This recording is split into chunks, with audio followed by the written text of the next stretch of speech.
Okay, thank you very much, Richard. And a big thanks to Pearson for sponsoring these webinars this week. I know that there's several, and I hope you're attending more than one of them, especially mine yesterday. This webinar today builds on what we were talking about yesterday.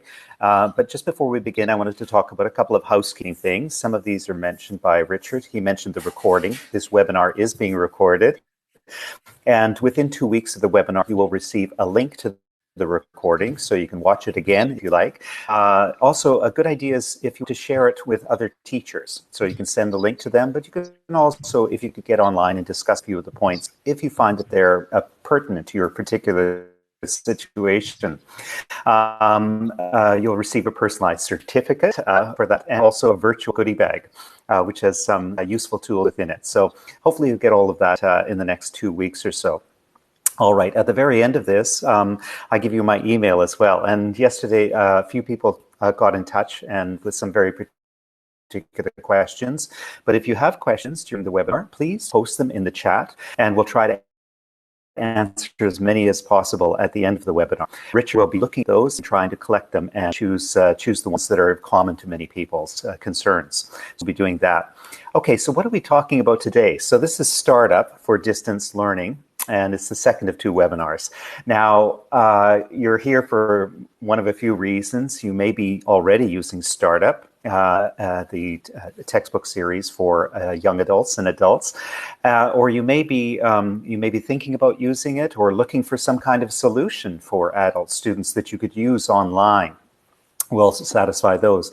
For some of you, you will just be attending the webinar because you're desperate. Like so many people today, they're looking for some kind of solutions to how could they be teaching and how could students be learning online.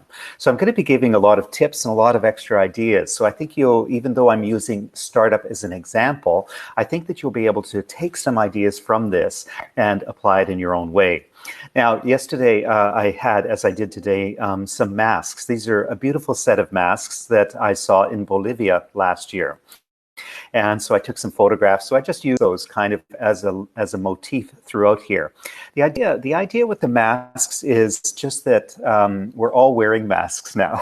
It seems we're all having to wear masks, and we sort of think about this as a negative thing. But in fact, I think in a few years, we're going to look back at this time, we're going to see one of those medical masks, and we're going to think that it stands for something else. It stands for endurance. We've endured this. We've found ways to get around the whole COVID-19 pandemic, and we've prospered through it. So I think it's a positive message that we'll be able to draw eventually from this.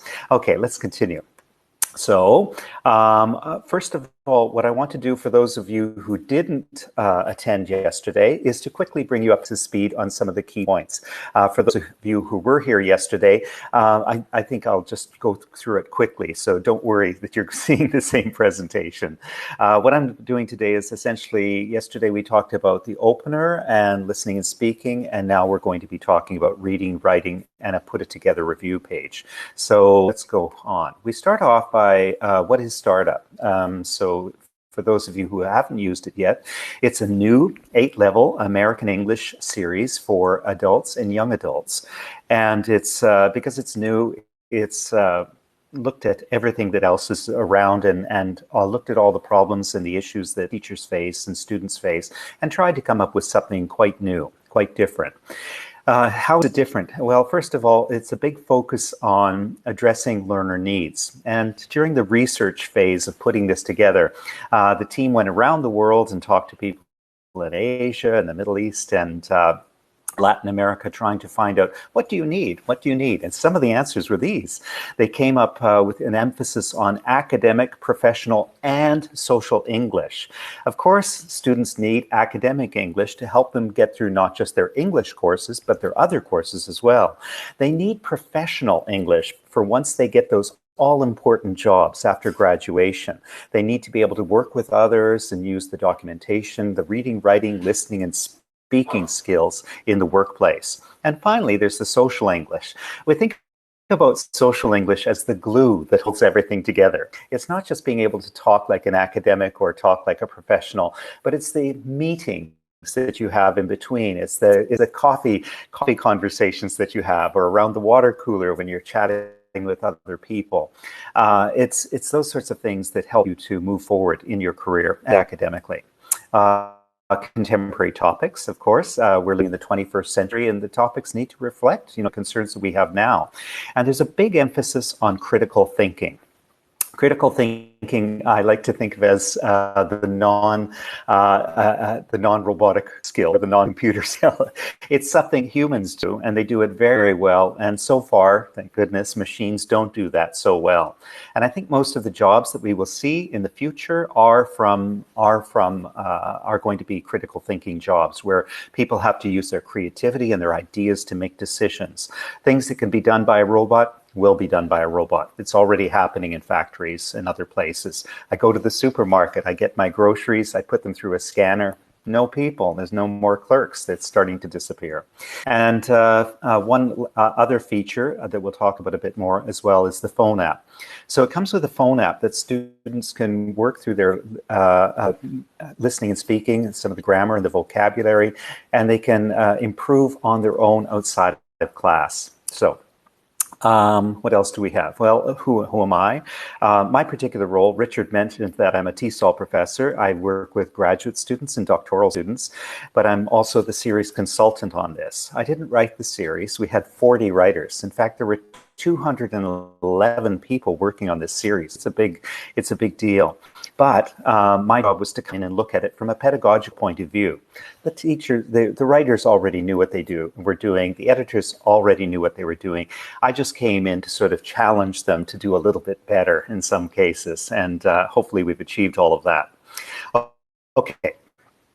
So what are the new realities that we're facing today?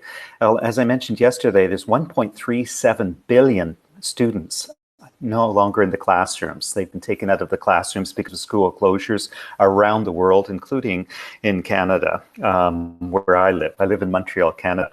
And so here, the elementary schools, the primary schools, the universities are all closed, and students are at home, and so they're having to try to learn online all of a sudden. Is distance learning a solution? Well, nobody really knows how long this is going to go on for, or whether, the pandemic will go down and then it will come up again. So it's a little complicated because of that. It seems like we have to be prepared for longer term distance learning. But at the same time, we have to think, well, teachers and learners need three things. They need the training, they need tools, and they need online access. So the training, this is what you're doing today. Fantastic. And thank you to everyone from Ecuador to Indonesia, to India, to Argentina, to Japan. There's so many people from all around the world coming in here. Thank you. And from Turkey, I see. So you're coming in and you're getting training for yourself because you're facing problems. You're looking for training and you want the tools to do so. What are the online tools that you can be using? What are the textbooks that you can be using that work online? And then finally, online access. This is a big challenge in many countries, is for students to have access to the internet so that they can, and reliable internet so that they can conduct these lessons. What other challenges do we have? Well, a big one is whether or not, it's more of a decision really, is whether or not we have synchronous versus asynchronous scheduling.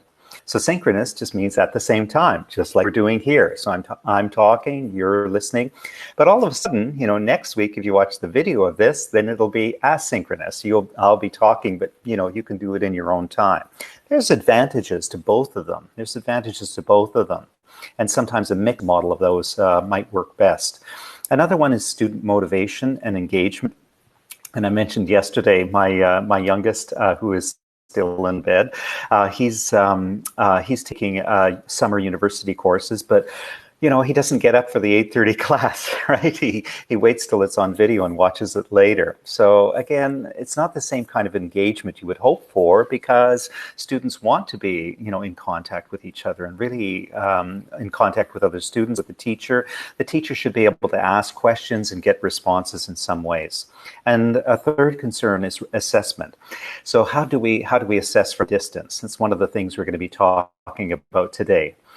All right. And then, so you have a variety of options. You have synchronous classes that you can have face-to-face on screen, just like we're doing now, with extra tools, so there's more contributions. I'm doing all the talking, but you know, in a language classroom, you don't want the professor or the teacher talking all the time. You want the students talking. So you need other tools to help make that happen. Asynchronous classes, letting students do more of their work independently. It works on schedule-wise, especially if they have unusual schedules, they can't come to class at the same time. There's blended options where they have a textbook at home and they're working on the textbook, and then you have some connection with them, and some other models. Everybody's going to be using different ones and adapting to their local context in some cases. Teaching synchronously makes assumptions about your students being able to attend classes at the same time. So you have to know your students and see what worked for them. But for example, I know even in our own house, sometimes, you know, I have to give a webinar. Well, I don't want anybody else using the internet at the same time. So I say, oh, I ask my wife, I ask my son, could you please not go on the internet? You know, I don't want to lose the connection.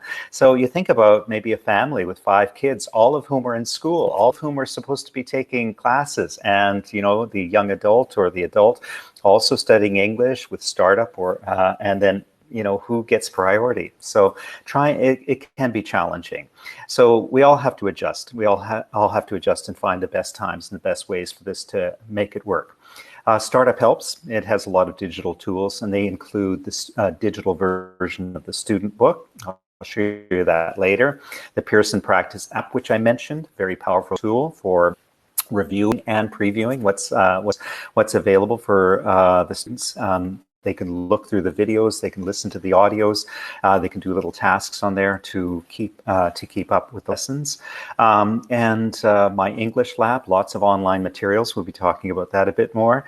Teacher and student portals with countless resources, all sorts of extra resources for the teachers to use and the students to use. And that includes Active Teach, which I'll be talking about a lot today. So when I mentioned this, the teacher portal, there's so many things on there, starting with teaching with StartUp videos, the audio, the videos, they're all there, reproducibles with answer keys, and so on. There's a lot of resources available for the teachers, and many teachers don't often, you know, use all of them or even look through them. But now is maybe a good time to be doing that sort of thing. Oops, just. There we are. Okay. These include as I say, unit tours or walkthroughs, and these guides and videos can help you. The how-to videos talk about all sorts of common situations, and there's 20 of them. You can go on and learn about teaching more able students or less able students. What should you do? Flipping the classroom, all sorts of different ideas. So those are useful. Okay, so working with Active Teach, this is an integrative front-of-class tool that lets you display the unit and play all of the media. I went through this yesterday, and one of the key things is that it's got a little tool palette that comes with it, so you can highlight the information, you can magnify things and make them bigger, and you can use Active Teach when you're sharing a class online. There's a question here, isn't the digital book the same as the Active Teach? No, because Active Teach is very interactive. The digital book has images, but you still have to go and do the listening and watch the videos on another platform, such as your phone app. Using Active Teach solutions, you can use Active Teach with some kind of conferencing program like Zoom, Microsoft Teams, Google Meet. There's many others. There's many other ones, and the best one is whatever your students are already using or which one you're already familiar with. But some kind of conferencing program where you can talk to the whole class, where they can talk to you back and forth one at a time, where they can go into breakout rooms and meet and discuss things and then come back to the class. After the class, the students can complete tasks in My English Lab as well as on the app. And My English Labs are automatically sent to your gradebook. So they do the tasks, it's marked automatically, and then you receive the marks. So you get a good idea about how well the students are doing, but it's easy for you because I think everybody is finding, even though we're all at home, we still seem to have no time. Okay, so we're going to look again at part of a sample lesson, and we're going to look at something from the third level of startup and think about how can we teach this online. And the sample unit that we're using is Startup Level 3, Unit 5, When Can We Meet? And it's CEFR A2 to A2 plus level, or the global scale of English, which is more precise and gives you a lot more detail, more granular, we say. It's from GSC 34 to 43. So we're going to be looking at the second half of the unit. Again, for those of you just coming in a little bit late, yesterday we talked about the unit opener and the listening lessons. Today we're talking about the reading, the writing, and the put it together page, which is the unit review. Okay, so let's begin. So each unit has a unit opener and 3 listening and speaking lessons, and students go through those 3 listening and speaking lessons, and then they go on and do the reading and then the writing. So each one is self-contained, so you can do them. They fit together as very well as good little lessons. Each lesson also has a reading. In level 1, it's just 1 page and 1 page for the writing. In all the other levels, it's 2 pages. And then we go on to the writing, just 2 pages as well. So this is what we're really going to be focusing on today, as well as the put it together page and some additional resources, particularly for assessment. We'll be looking at that. So, all right. Okay, that covers everything that I said yesterday, more or less, without the details about teaching the one lesson, but the listening and speaking lesson. But it gives you a good idea. So let's start with the reading lesson. Okay, readings feature a variety of genres.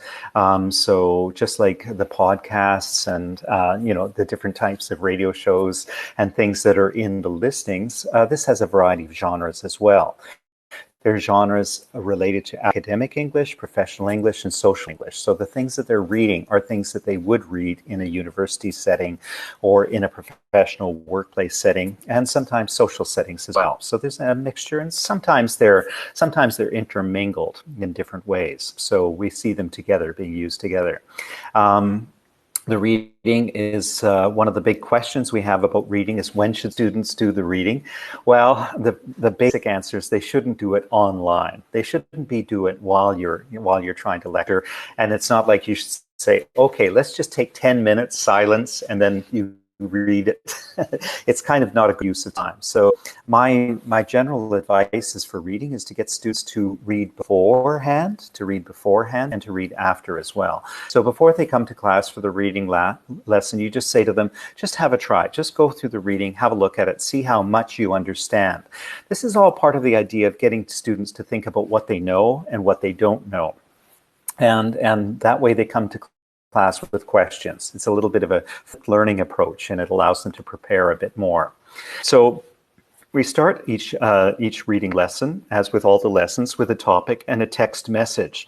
Now, this character, we mentioned him yesterday, Lucas Morales, and he is a recurring character. He appears in this unit, in the videos as well, in some of the audios. So he's talking, he's meeting with other people. But there are 6 characters in this level who reoccur throughout the entire level. They're all professionals working at a design agency around the international design agency. And so they come together and they have all sorts of social things, lots of work things, but also they're talking about learning things. So the academic is covered as well. This idea of introducing the topic is quite straightforward. Of course, read about 3D printing, you know what you're going to do. And again, just even with that, you're asking the students online saying, okay, what do you know about 3D printing? Always ask the students what they already know about a topic. You may be very, very surprised. It might be one student says, I have a 3D printer at home, or my mother works at a 3D printing company or something, or I went to a 3D printing fair, a maker's fair or something where they were using 3D printers. All of a sudden, when you open up the question and find out what students know, you're inviting in resources to the classroom. If you think you're the only expert in the classroom, it's disappointing, because sometimes the students might know more about part of a topic than you do. And if you start talking to anyone about something they already know about, yourself, then it's like, oh, yeah, I already know that. Well, the students aren't going to say that, but they're going to feel it. They're going to feel it. So they want a chance to shine. They want a chance to share some of their ideas. So give them that chance and just say, what do you know about 3D printing? So again, you get a lot of ideas there. And if they don't know anything, that's fantastic too, because then that's a great starting point, because you know you have to start from scratch. But otherwise, it's a great opportunity for peer teaching. So the students can help each other to learn about the topic. All right, and it lets them shine. So then we go on, we have these little text messages, these little messages that are set like Twitter's feed. And in this one, he's just saying something very simple. He says, 3D printing is going to change the world. All right, so okay, and it's just to kind of set the topic. And so again, here with the class, so you've opened up a Zoom classroom and you're just asking the students, because you can talk to all the students at the same time, to ask them to, ask individual students to answer, or they can put up their hands and come up on microphone and talk to the rest, you and the rest of the class. Or you can send them into breakout rooms where they're talking in pairs or in smaller groups. We'll come back to that in a second. But in this case, we want to find out, what do you think? What does this mean? 3D printing is going to change the world. How many agree? You can do a poll, or you can ask them to put up their hands, and the other students will say, no, I don't think it is going to change the world, but they should have some reasons. So again, it's the critical thinking piece that we're so interested in. We're trying to get them to think critically about everything that they read. So this kind of just sets a tone for what's going to go on. Okay, from there we move into vocabulary, and here we have our first pairs activity. So this again is asking, what do you know about 3D printing? You can wait until you get there, or you can ask the whole class, or you could put them onto pairs or into small groups. So again, if you tell students with the reading unit to kind of look through the lesson, or the reading lesson, to look through the lesson ahead of time, then maybe they'll start thinking about some of these questions and come to class prepared. In a classroom, traditional classroom, I would just say, oh yeah, turn to your partner, tell them what you know, or get in a small group. Here, if I wanted to do that, I would use a breakout room where they go and they talk to each other for a little bit, and then I can go and visit. If I'm using Zoom, I can visit each of those breakout rooms and sort of see how each group or pair of students is doing, and then bring them all together and get their answers and share their answers in the classroom. So then we go on to the vocabulary. The vocabulary is something that they have to listen to. And in Active Teach, you can just use your arrow icon, and you can click on where it says 519, 0519, and they can listen. So they'll listen and they'll hear the words. So this is a great opportunity. You can also do other things. Of course, you can ask different students to read some of the words and phrases out loud. So it's a good opportunity. It's a good opportunity for them to share what they know, if they know how to pronounce these things. And again, if they know what they are. So that's part of the other question that you're asking as a teacher. Say, what are natural resources? What are some other examples of natural resources? What are some other examples of disasters? We've got lungs and heart. What are some other parts of the body you can talk about? So again, it's an open-ended learning opportunity to give students a chance to show what they know. Don't just go with what's in the textbook. Add to it, depending on how much time you have. Then we get into the second point, which is predicting as a reading skill. This is something we do all the time. We're always trying to predict and anticipate what's going on. Students in primary school, elementary school, and secondary school, they're not really conditioned to predicting as much. They sort of wait for something to happen. But at the university level, as students become adults, they really have to start thinking proactively and think, okay, what should I know about this? What do I understand? What can I see here? And try to figure out answers ahead of time in some way. So that's extremely important for them. So here we're just previewing the title and the photograph. Again, you can just ask the students, what do you think the article's about? So it says 3D printing, a whole new world. Okay, so obviously it's a growing field or some things like that. And they'll give you answers like that. And they're going to look at the photograph and say, well, it's making a little hand. And why would somebody do that and things?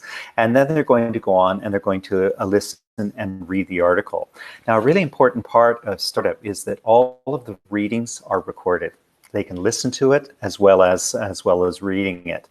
And you can do this in waves. You can have them say, just try reading it first, then try listening and reading, or just try listening alone and then read it. And what are we doing? Why listen? It's supposed to be reading.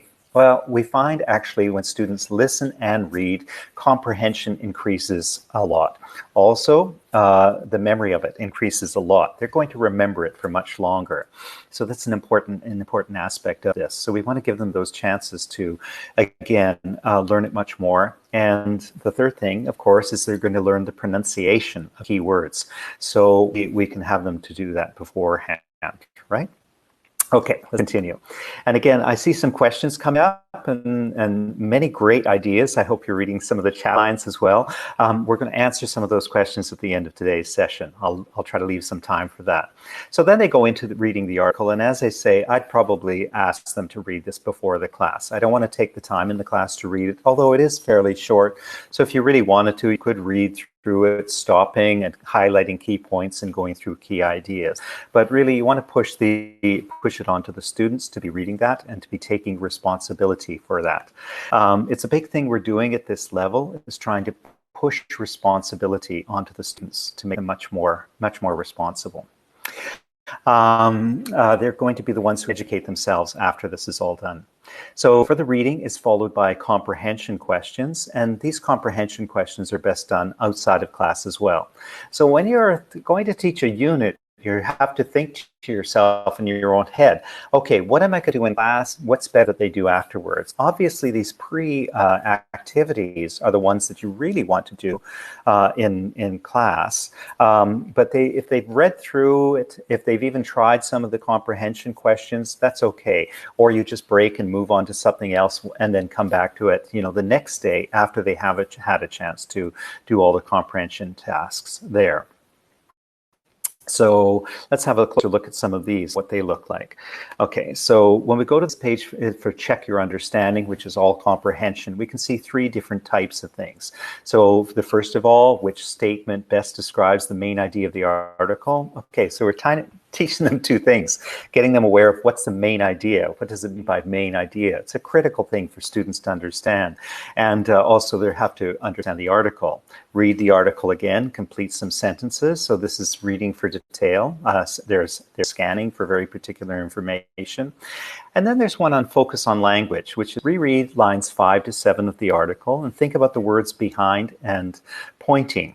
Then answer the questions. Okay, so what does behind mean here? Or printing rather, not pointing. Why is the word printing in quotation marks? What does it mean in this sentence? So it's trying to make them think a little bit critically.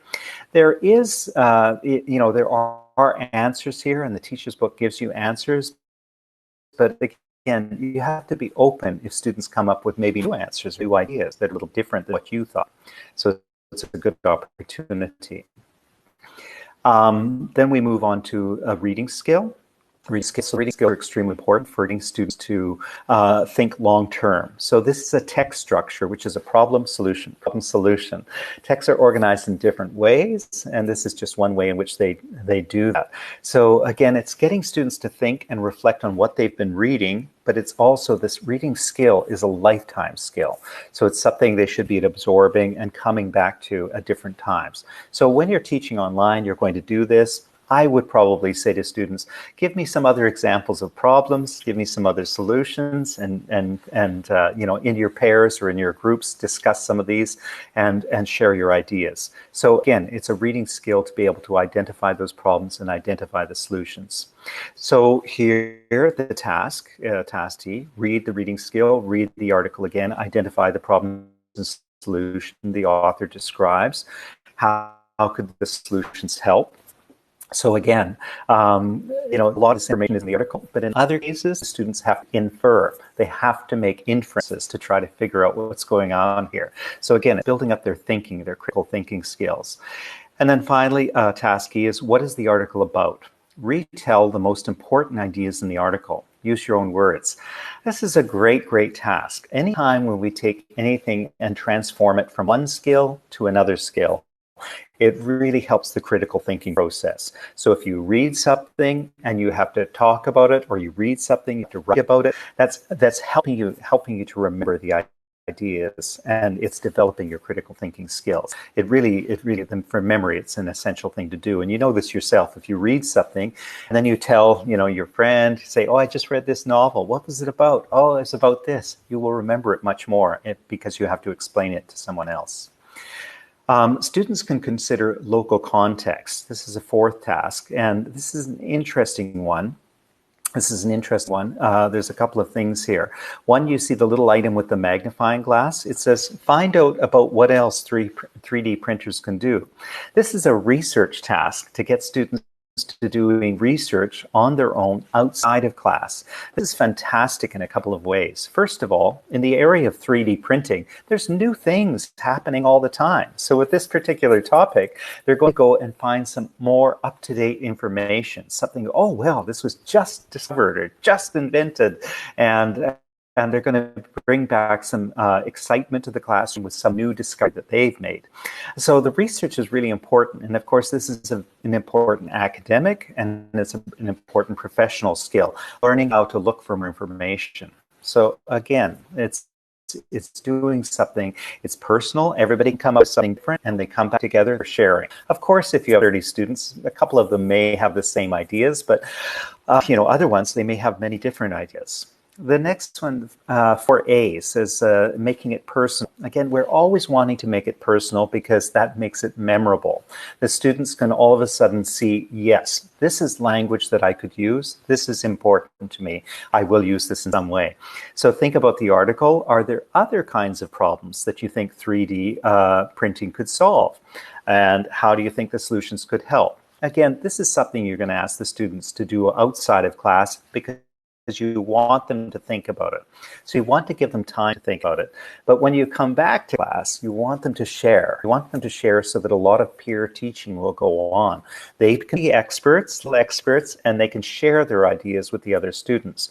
So a typical format that I would use is to bring the students back and say, okay, let's do this make it personal question. I'm going to put you in groups of 6. Zoom will do that for you automatically. Just put in the number of students in a group. It'll put them in groups and then discuss the make it personal. What did you come up with? Share their ideas. And then they come back and share it with the rest of the class. The next one is is part of this. It's tell your part about the problems and solutions. Discuss how you think 3D printing could solve these problems. So again, it gives you a little bit of model conversation to make that. So again, you're shifting the responsibility from you being the expert in the classroom and knowing everything to letting the students do some research and letting them share what they've learned with each other. And of course, when you have the chance to do that, you feel good about yourself. So that's another big thing. It's important to motivation. All right, let's look at the writing lesson now. That's the reading lesson. We finished the reading lesson, and the students have a lot of ideas there. And then we go on, and we're trying to think of some of the skills that they've learned and some of the vocabulary and some of the content, and we're moving forward into something to build on that, something that the students can write. All right, so the writing class, right? Yeah, there we are. The writing lesson uses a process approach to support students to help them to become independent. It's not like we're just throwing them off the deep end. It's kind of, you could almost say, a modified process approach. It's really starting off with the idea that we give them models, we give them just something to help them with. We give them structure, and then they fill in that structure with their own ideas, and they see if that works, and usually if it works. And that's kind of a step-by-step approach that we give. Like in the other lessons, we always begin with the title, and we begin with a little text message from our friend Lucas, and it again, it's something for you to discuss with students. What do you already know about this? So if I'm opening a Zoom class, I'm opening it to all 30 students, and I'm saying, okay, tell me, this is is write advice on how to manage your time. How many people have difficulty managing their time, right? Yeah, who does, who doesn't? What are some tricks to managing your time? You can ask whatever questions you want. Lucas brings up and helps again set the context for the lesson, and he asks a question himself. How much time do you spend on your device each day? So your device is could be your phone, could be your computer, whatever. And how much is too much? Right? So it's an open-ended question. It's an open-ended question, and everyone will have different ideas. They will have a lot of different ideas about, what is and is not appropriate. So it's great. So it sparks conversation. So again, in a language classroom, the more that students are talking, the better.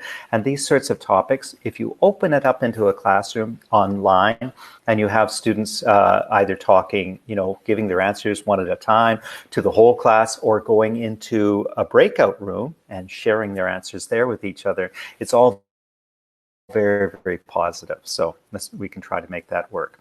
Okay, moving on from there, we get into the first tasks. And the first one, before you write, do you ever feel it's hard to stop checking your phone? So we're getting more specific here now. What kind of device would you give someone who spends, what kind of advice would you give someone who spends too much time on his or her device? So you have to think here. All right, so, what kind of advice would I give? And so again, it's turning it back to the students, and most importantly, it's an open-ended question. It's not like, choose A, B, or C. You don't have to do that. It's an open-ended question. And again, students are coming up with lots of their own ideas. Whenever I ask a question about something that's, the fact, that one student can answer, what happens in a classroom? If I ask you, what is the capital of Canada? Somebody's going to say, Ottawa. Nobody else bothers because there's only one answer. But if you have an open-ended question, like these ones, then everybody has ideas and everybody wants to share. So it's a great opportunity for them to think and also to speak. I mentioned a model. So Cara posted a question on social media. Her friend Lucas responded with some advice. Read the post. Why does Lucas think he can help Cara? So this is kind of fuel for the engine of writing. It's giving us some ideas, and it's structuring the answer in a way that we want to use as a model. So Kara says, I spend way too much time on my phone. Any tips for how to avoid this? So they've thought about this themselves, and now what are they doing? They're going to check and see whether or not it fits. Now, a lot of this, again, the question is, do they do this at home or do they do this online? Up to you. I would really encourage you to say that the students should read the unit ahead of time and be familiar with it. And that way, if you want to go through it again, you're not starting from zero. The students are saying, what's this? I have no idea. They've already read it. They've got some ideas themselves. They've thought about the advice they would give. They've seen some of these problems, but they have a chance to really talk about it. They have a chance to say, ask their questions about things they really, really don't understand. So anyway, so Lucas goes through, and I won't read all of it, but he gives advice to her about what she should be doing from his point of view. And you may agree or disagree with it. After that, we introduce the idea of a graphic organizer. So I mentioned that we have a process approach to writing, and that process doesn't mean just sit down and write a paragraph or sit down and write an essay. We never ask that because students shouldn't be doing that. They should be thinking about how to write these things and organizing their ideas ahead of time. So in different units, there's different kinds of graphic organizers. Sometimes, we use tables. Sometimes we use timelines. Sometimes we use charts with overlapping ideas. So there's many options that we use throughout the series, but this is just one, basically a problem, advice, details, advice, details, advice, details, and you recognize this as a very problem solution type of essay. Remember, we've talked about this already. This reading skill about problems and solutions, you can see the linkages coming together here, where we're taking what they've learned with the content and the ideas, all of a sudden it's coming through here again. They've learned in the listening and speaking lessons, they've learned lots of vocabulary about technology, and now they're using it in some ways, so they can continue on with that. So they're answering those questions. Again, that's great work for them to do at home, and then discuss their answers. Again, there's skills. You find so many skills throughout the entire series. And as I said, they are long-term. These are not things that's just used once for the thing. This is students kind of, they're adding to their pantry of ideas, things that they can keep using throughout their lives. So this is just indicating something about qualifiers, and phrases and words like a little, always, most of, things like that. Okay, so we read the writing skill and reread the post, underline the qualifiers. Okay, it's a task that they can go back and do. Now in Active Teach, the great thing, remember I showed you that little toolbar that they have. Again, you can listen to the students and then you can go through and underline all the answers yourself. And so as a class, and you can get it together. Are we missing any? Oh yes, one more. The teacher can go through that with the students on the screen. So again, trying to decide what would be most useful for you. So the second page, that's the first page of the writing.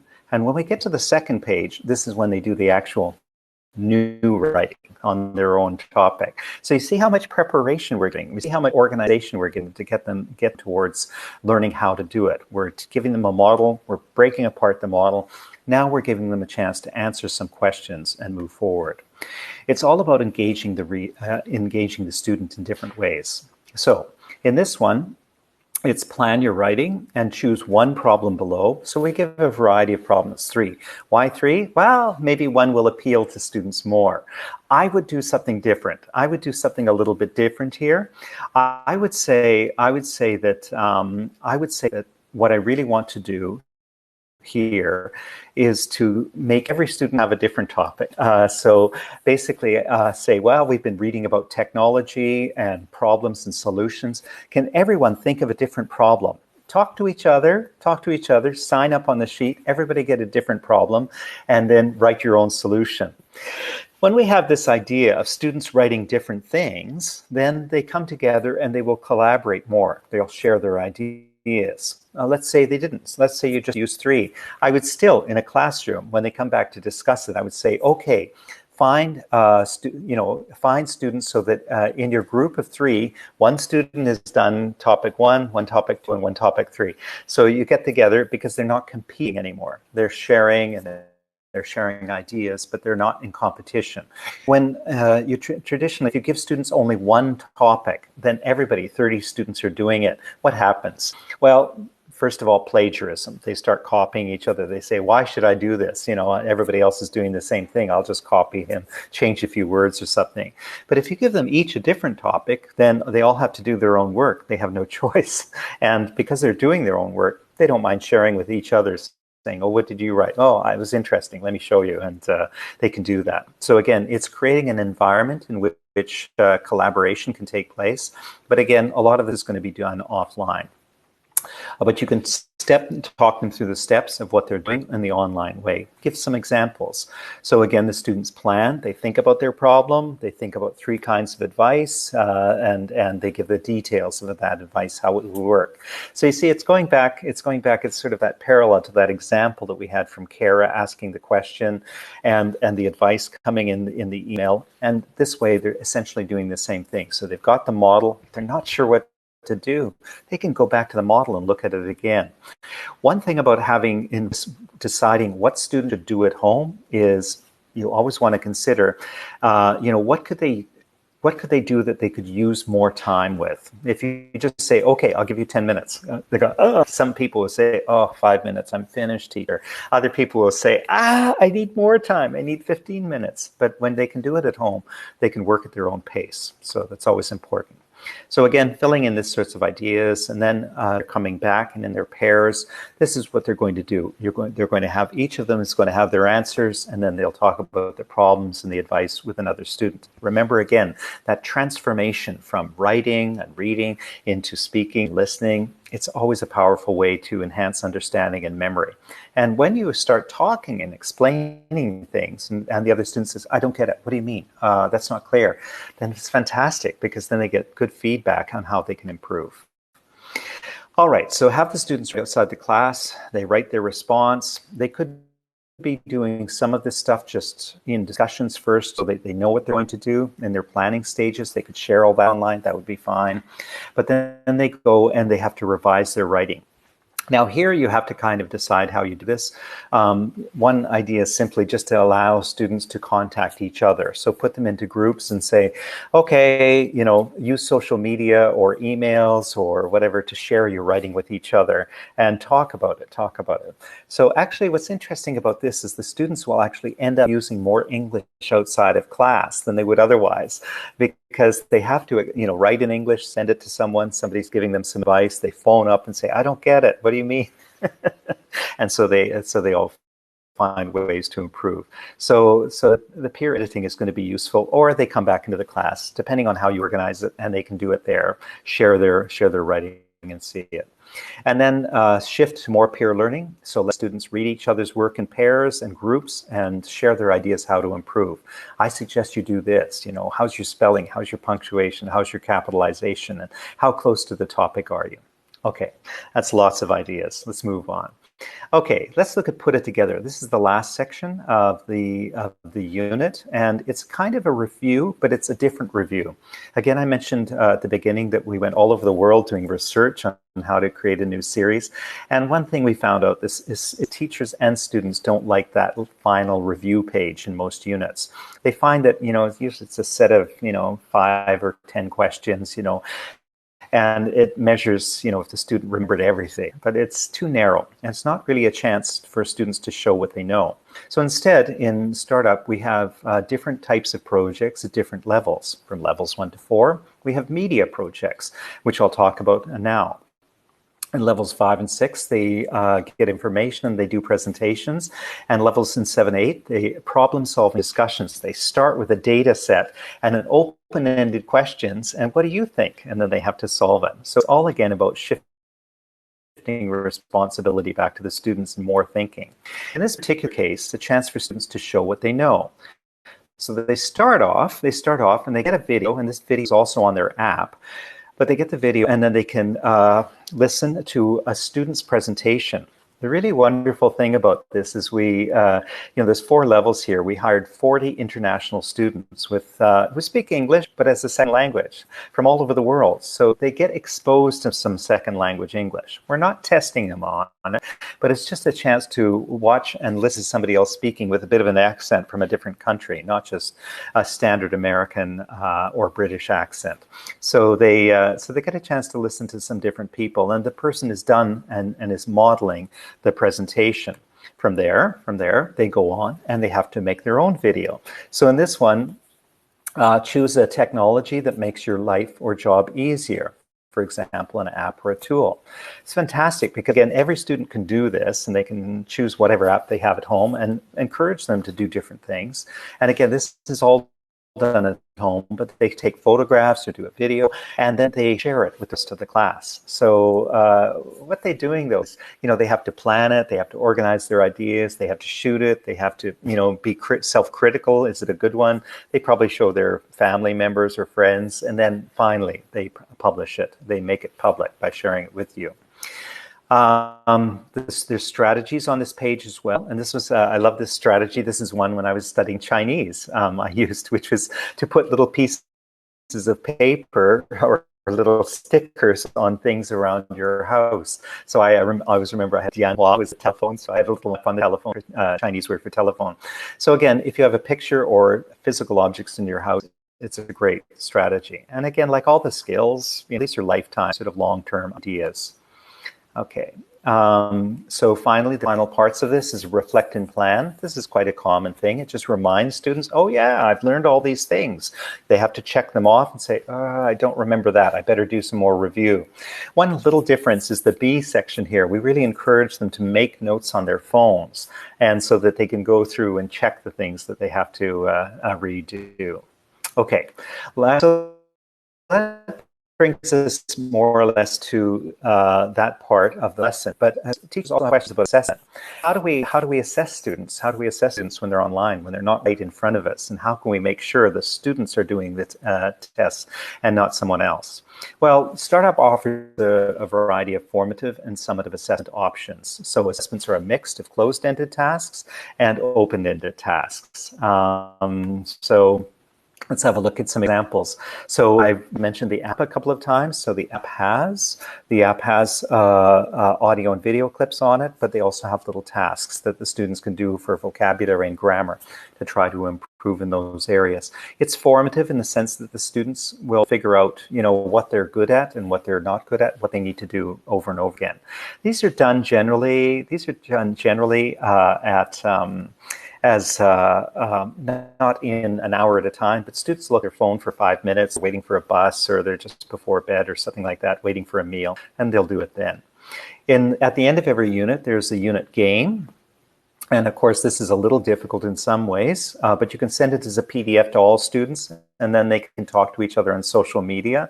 I encourage the idea of a lightning match. What's that? It means that you want to get really quick responses. So you ask the students, prepare for the lightning match, or maybe just as part of the class, and say you have to think of answers to that. You have to be ready to give them as quickly as possible. It's still a random sort of toss a coin or something and do it, but it's something that would be fun to do, at the end of a class for a fun activity. But again, they have to be prepared for this, and you can send them out that PDF ahead of time.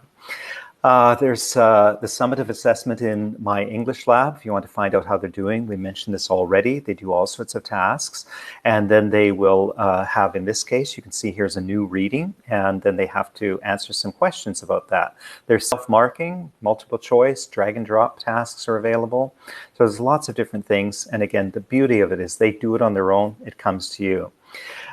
There's also unit tests, and I think this is kind of a good formative one, but you can, if you wanted to, what you could do as a formative test, if they want some preparation, you want to let them know how well they're doing, you can organize these tests, and you can send these off to the students and say, I'm not taking marks for this, but try the test and see how well you do. I'll give you the marks I'll give you the answers afterwards, but again, if you want to see how well you're doing.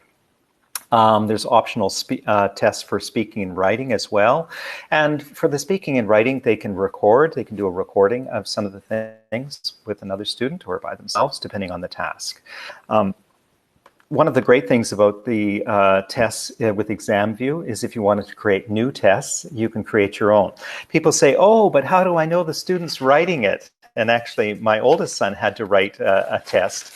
And it was an interesting one because what he had to do, and I mentioned this yesterday, was he had to do it like this. He had to have the camera pointing as he was writing on his test, and then it was sent in. So actually, you can do it in that way if you wanted them to do an original writing. You just open a Zoom class, say, okay, you've got 30 minutes, start writing, and everybody's pointing at their page while they write. So it's another unusual option for that. Okay, what if students don't have their books? I think that was a question that came up. There is a digital edition of the book, and I mentioned this at the beginning. So it's not interactive, not yet anyway. And so in this case, if they have lost their books or left the books at home at the school, and the school is closed, or something else has happened, or if you're just starting the series and you don't want to mail books to every student, you can use the digital copy, and students can work through that with ActiveTeach and a combination. So again, they can go back and forth through the book and continue to learn. Well, that's lots of information. That's a lot to think about in a very short time. Again, as we mentioned before, there is a video going to be, the video will be available, and maybe some other notes. And so it's a lot to think about, but reach out to other teachers and discuss the problems that you face and the solutions that you find. That's really all that I'm doing today, is I've been thinking about many of the problems we've mentioned today, and how can we get over how can we deal with the issue of distance teaching and learning that really benefits students and really allows teachers to have an important and continuing role in the teaching of English. So it's a big thing that we have to do. There's to end with a quote here. This is Malala Yousafzai, and she said that she said, one child, one teacher, one book, and one pen can change the world. We're talking about education. I think today we're kind of adding to this. We're adding, we're adding one computer and one internet connection. But I think we can adapt. I think we can adapt. We always have, and we'll find new ways to teach. And we just need to work together. All right. So thank you very much. And as I mentioned at the beginning, here's my email address. So if you do have some questions, very particular questions, or you want, or some suggestions, things we can improve, I'd love to hear from you. So thank you very much. And now we come into some time for questions. I think we have a few minutes. Richard, yeah?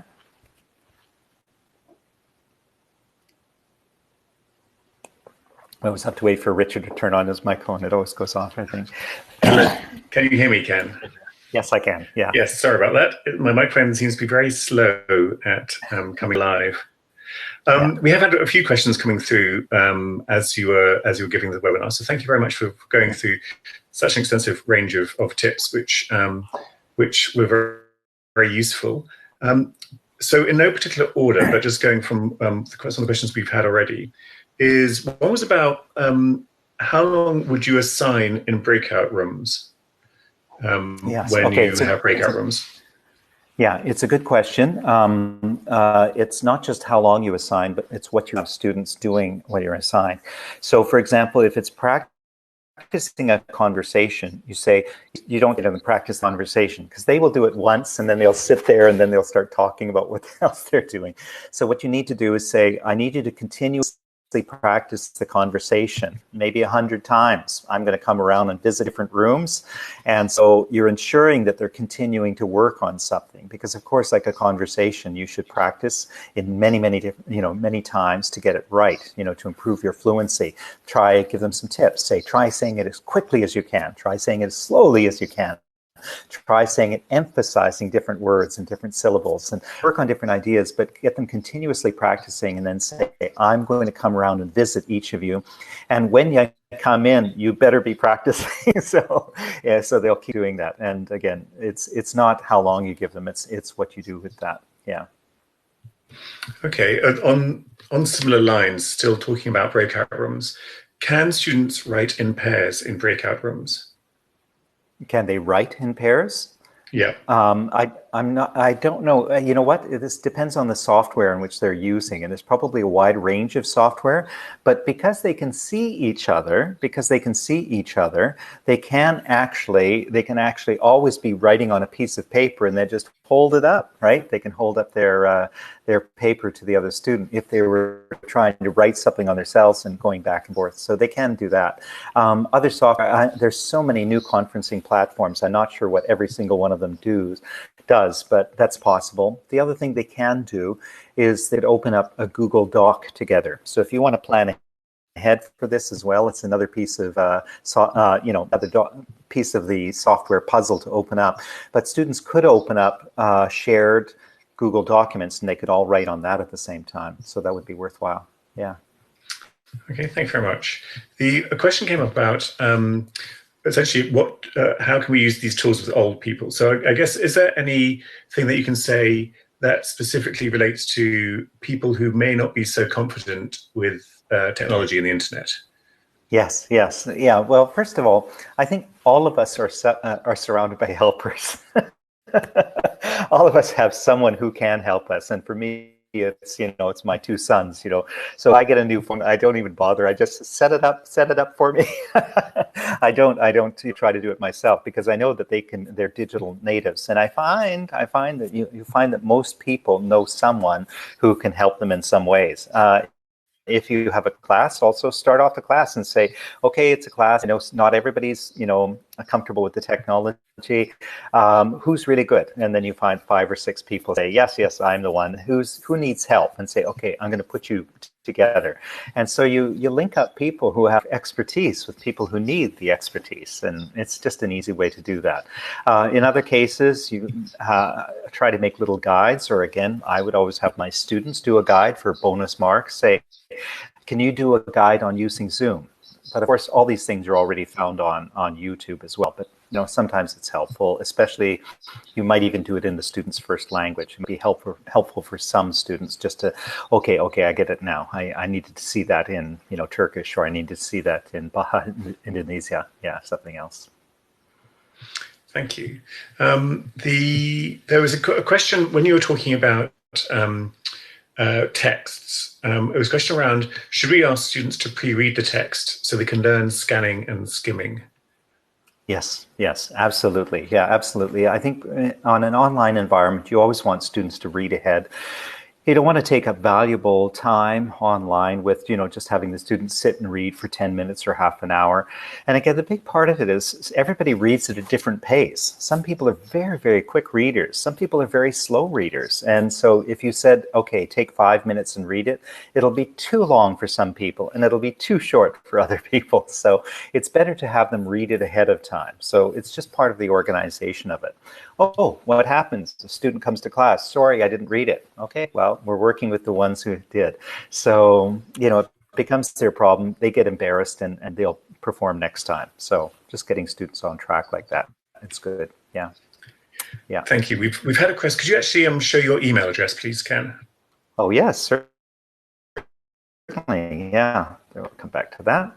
It's kenbeatty@mac.com.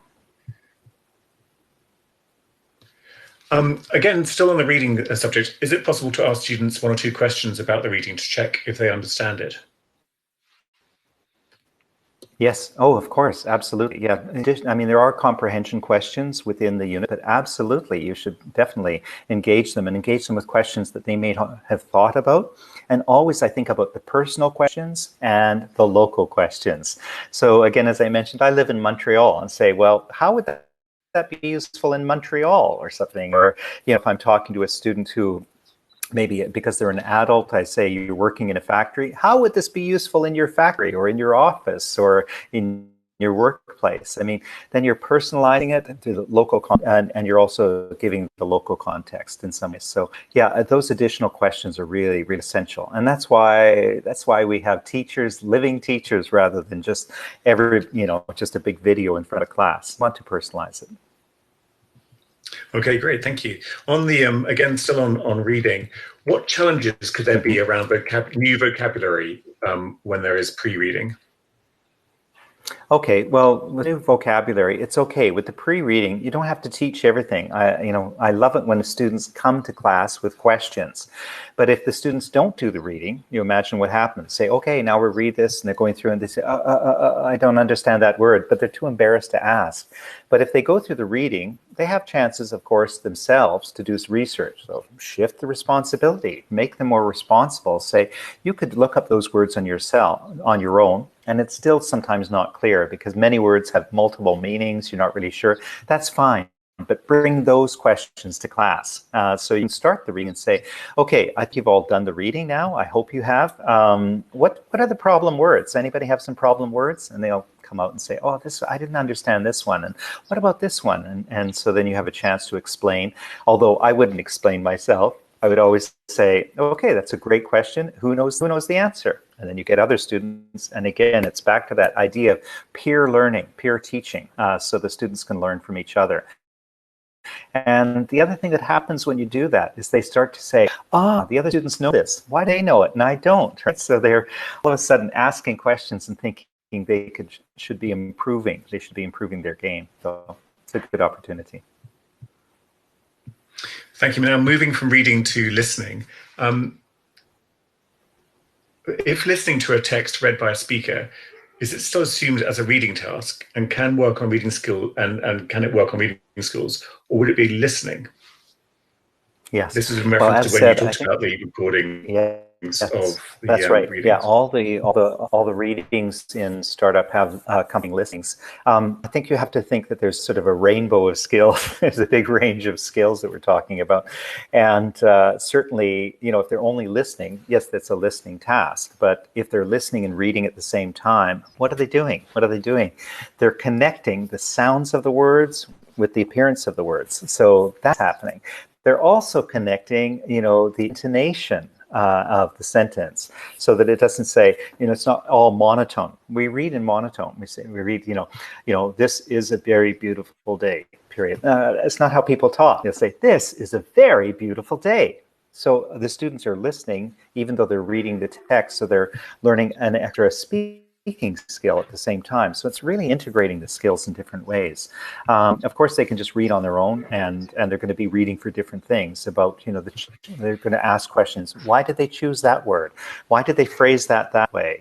Is it in the passive voice, or is what tense are they using? There's a lot of other reading questions that they can ask. So it doesn't hurt to have that additional listening as support, especially for pronunciation and intonation. Thank you. We've been asked about some tips on feedback. What about giving feedback on their writing or speaking to each other using breakout rooms? So I guess that's between the students themselves. Yes, between the students themselves, it's a great idea. And one thing I do myself, this is with my own graduate students and doctoral students that you can adapt in your own way, is I do a thing when I get all their assignments in, I mark them all, and I do something called a few good things. And what I try to find is one good thing from every student's paper. Sometimes it's only the title. It's a terrible paper, but the title's okay, or the references are good, or the way they cite it, or somebody's included some quotes, or the introduction is fantastic, the abstract is very clear, the research questions is great. I would, what happens when I do this? All the students feel good about themselves because I'm complimenting every single student. Also, every student is seeing how other students are able to do the same assignment in different ways. So it's all beneficial to everyone. With your own students and at this level, what are you doing? Ask students, say, find something good in each other's writing. So look for one great thing that somebody else has done or it's done very well. Don't just look for mistakes. Look for compliments as well. Yeah. Thank you. Now moving on to assessment. One of the questions here is, how realistic can online assessment be as students have dictionaries and information next to their laptops? Yeah, well, it's okay because it just depends on what you want them to do and what exactly you're assessing them for. As far as using a dictionary, I don't find that cheating, if you know what I mean. It's like, am I expecting every student to be able to know every word in the dictionary and be able to spell every word correctly? No, I don't expect that. Do I expect that adults, and say graduate, will use the dictionary? I hope so we have to be realistic about the tools that they do have available to them and the types of tasks they'll be doing in the 21st century. In fact, now people hardly use dictionaries again because the word processing software corrects so many of their errors and things. I think the only thing I'm really concerned about is plagiarism. And again, the way to deal with plagiarism is give different topics on a theme to every student. So every student is writing something a little bit different on a different theme. You can do that as easily as saying, okay, everybody pick a different country. Okay, our theme today is giving advice. What would you give advice for somebody going to that country? You've got to look up what the country is, and what you should see or do. What's your advice? And it's the same topic, really. But all of a sudden, I've made it so that everybody is doing something slightly different. They're not going to plagiarize from each other. So it works out quite well. It's only plagiarism is a problem when you give 30 students the same topic instead of 30 topics. So there's ways around it. And again, the expectations have to shift, be a little bit different. And you also really have to say to the students, why are you here? You want to learn to speak English, or are you just here to pass a test? If you're just here to pass a test, you're wasting your time. I mean, you will pass the test probably, but try to learn English. And as a teacher, my purpose is to motivate students so that they will continue to learn, continue to do better, because English is a lifetime skill. It's not something you learn once because you're going to do it once, like a wedding rehearsal. Okay. Thank you. We only have time for, very briefly, actually, we have to be quite quick now, I'm afraid, but for one more question, which is around the use of L1 of native language. One question. We've had a couple of questions, but essentially, should it be used or shouldn't it be used? Okay, so I wish I had a straightforward answer. I think that I always try to stress that you should use as much L1 as possible, and the reason why is because you think about your students and what other exposure are they getting to English. So do your students, go home and watch English TV or English movies? Maybe. Do they read English newspapers? Probably not. Do they talk to their mothers or their or their spouses in English? Absolutely not. So when are they using English? If the classroom is the only exposure to spoken English during the week, if the classroom is the only chance for them to use English during the week, then yes, you really want to push for it as much as possible. Having said that, there's times at which when you have a concept or you have an idea and you can rely upon what they already know in their first language. So if I think about Spanish and many other languages, actually, I think about, there's thousands of words in Spanish which are almost the same as they are in English. So people always say, oh, I speak Spanish, but I don't speak any English. And I pull out a list of like 200 words. I said, do you know these words? Because they're identical in Spanish and English. And so this helps people to maybe, have a little confidence that, some languages that they can shift. But generally, no, I think, in an English class, you should try to get them speaking as much English as possible. If you give instructions as often as possible, then yeah, that's really good. Yeah. Thank you very much, Ken. I'm afraid with that we have to finish now.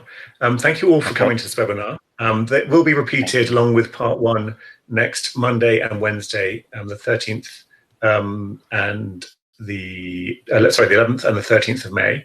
There will also be a recording. But with that, thank you so much, Ken, for taking us through both parts of, a whole unit of StartUp. Okay, thank you, Richard. And many thanks to Pearson. Thank you. Bye-bye. Okay, bye-bye.